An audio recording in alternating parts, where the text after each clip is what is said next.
Oi, gente! Sejam bem-vindos à parte número 2 do nosso webinário de exames laboratoriais. Como vocês puderam ver na parte 1, Ana Paula falou um pouco sobre essa crítica que a gente tem para analisar os exames laboratoriais de acordo com as referências que são ditas normais pelos laboratórios. Nem tudo que vocês veem ali, que estão dentro daquela faixa de normalidade, realmente são exames, resultados ótimos, resultados que a gente se baseia para trabalhar com prevenção, né, também, e melhora da qualidade de vida, né? Então, o clássico é a ferritina, que eu vou falar para vocês aqui hoje, tá?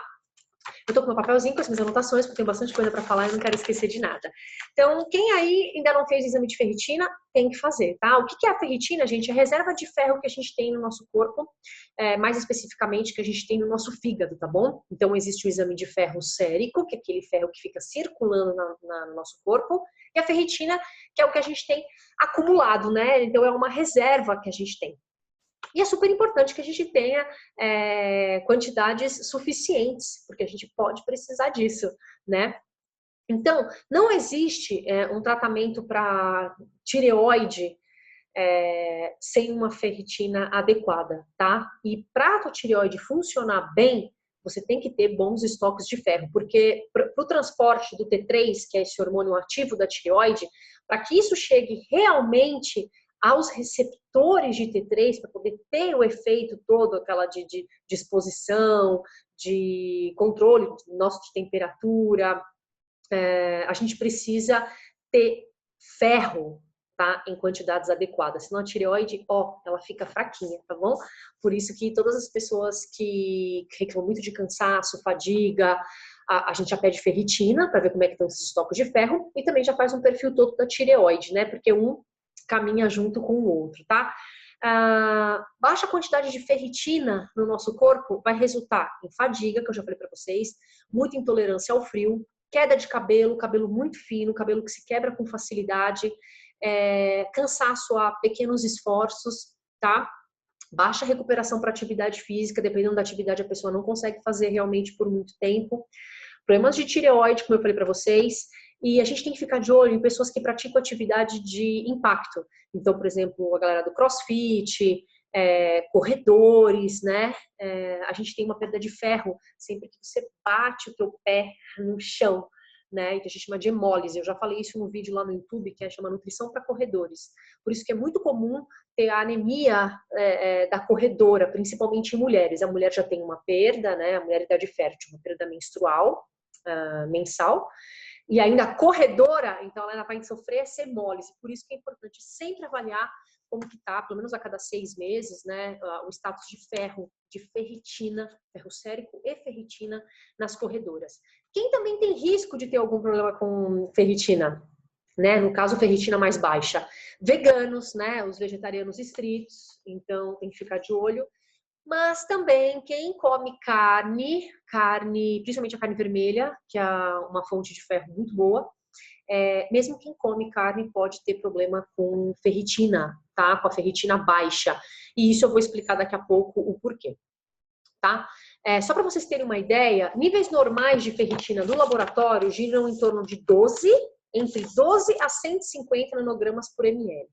Gente, 12 a 150. Então, se você olha essa referência laboratorial, qualquer ponto que você tiver nessa referência, você estaria bem, concorda? Porque está dentro da referência. Qualquer criança consegue pegar um resultado de um exame e ver, né? Mas isso está longe de ser o ideal, tá bom? Nós temos dois tipos de ferro, ferro M e ferro não M. O ferro M é aquele ferro que é rapidamente absorvido pelo nosso corpo e é encontrado em alimentos de origem animal. Carne, frango, peixe, ovos, tá? E a versão não M é encontrada no reino vegetal. Então, os feijões, castanhas, espinafre, né? Geralmente o nosso corpo, ele precisa de uma forcinha para poder absorver. E essa forcinha vem da vitamina C, por exemplo. Então, quando você coloca uma fruta cítrica, limão para temperar sua salada, por exemplo, ou toma um suco de maracujá, por exemplo, né? Junto de uma refeição com ferro não M, né? Uma refeição vegetariana, por exemplo, que contém feijões, você vai aumentar a tua absorção de ferro pelo seu corpo. Então, vitamina C e ferro não M, a chance de absorver com mais eficiência é muito maior. Então, é um truque que a gente fala para os nossos clientes vegetarianos, veganos. Tá bom? E claro, gente, sempre para você melhorar a tua absorção de ferro, independente de ser M, não M, a gente precisa ter um intestino bom.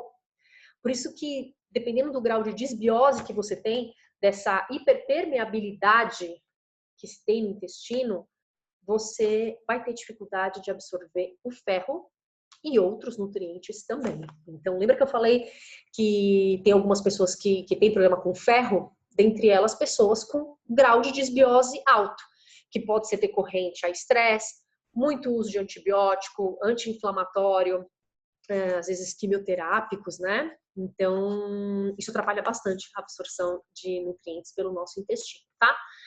Quais são os níveis considerados ótimos, na média, de acordo com a nutrição e medicina funcional? Pelo menos 70. Pelo menos 70 de ferritina. Então, de 70 a 110, a gente considera níveis muito bons, tá?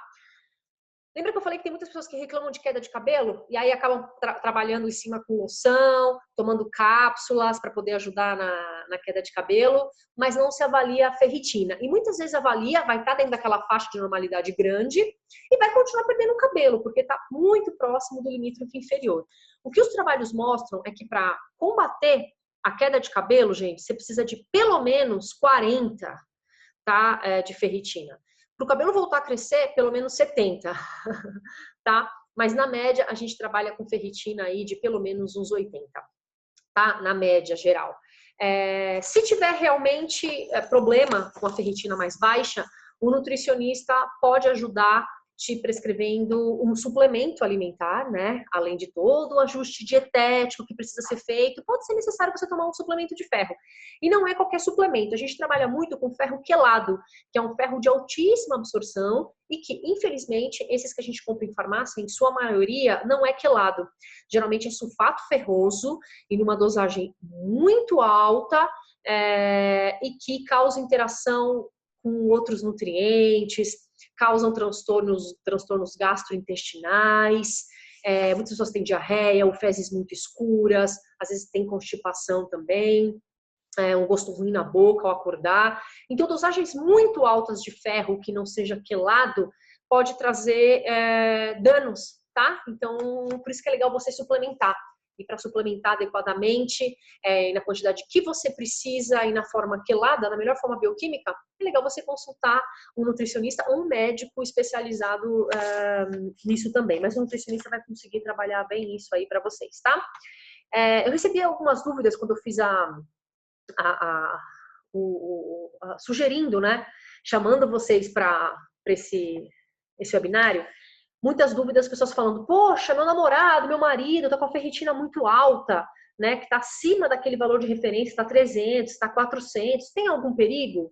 Sim, assim como ferritina muito baixa, lembrando que os níveis ótimos que a gente considera acima de 70, ferritina muito baixa, 5, 10, 15, 20, faz mal, é problemático, tem que ficar de olho, assim como ferritina muito alta, pode dar problema. Tá? Então, a ferritina muito baixa vai levar a anemia e prejudicar a tireoide, dentre outros problemas que eu falei para vocês. E a ferritina muito alta aumenta o risco para doenças cardiovasculares e câncer. Tá? Tem um vídeo lá no youtube.com/nutribruxa, onde eu entrevistei o mestre Henry Okigami, que é um farmacêutico bioquímico. A gente fala um pouco sobre nutrição e câncer, tá? E ele fala isso. Né? Ferritina alta aumenta o risco para câncer e não se discute, isso já está comprovado cientificamente. Por isso que pessoas que têm um ferro muito alto tem que se trabalhar para poder quelar esse ferro, segurar, mandar ele embora e diminuir a absorção. A dieta tem que ser mudada, né? E tem que se avaliar também a causa disso, tá? Mas tem um polimorfismo para a hemocromatose, a gente tem que ficar de olho também, mas nós temos estratégias nutricionais que ajudam a quelar esse ferro e deixar com que ele não absorva muito. Em alguns casos, o médico vai indicar uma sangria, uma doação de sangue aí, para que essa ferritina caia e fique em níveis normais, ok? que mais que eu tenho para falar aqui para vocês? A dosagem da suplementação depende de quanto deficiente você tá, e só se pode fazer uma suplementação de ferro quando a ferritina realmente estiver baixa, e você tem que ter uma orientação, tem que ter tido uma orientação para isso, tá bom? Porque se a sua ferritina estiver alta e você suplementar ferro, você pode ter uma toxicidade sim. Por isso que eu sou tão contra esses suplementos comprados prontos nas farmácias, de A a Z, aqueles polivitamínicos que é para todo mundo e que tem, a maioria tem ferro, e se você não sabe quanto está o seu ferro, pode ser pior, tá bom? Então fiquem de olho aí. Algumas pessoas também mandaram pergunta em box para mim. Mesmo tomando ferro, a ferritina não sobe, né? Insiste em subir muito pouquinho ou não se corrige. Então, a resposta é, a gente sempre tem que averiguar como é que está o nosso processo digestivo, né? Como é que está o nosso estômago e o nosso intestino.